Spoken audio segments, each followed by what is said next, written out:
ছোটবেলায় আমিও অনেক ধনী ছিলাম। হালকা বৃষ্টির জমে থাকা জলে আমারও ৩টে ৪টে নৌকা, জাহাজ জলে ভেসে বেড়াতো। কাগজের হলে কি হবে, আকাশে আমারও বিমান উড়ে বেড়াতো।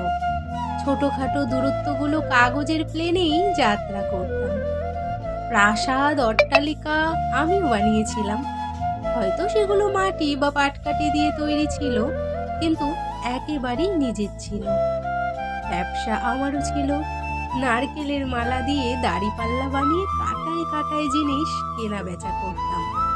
তখন আমিও বিজ্ঞানী ছিলাম।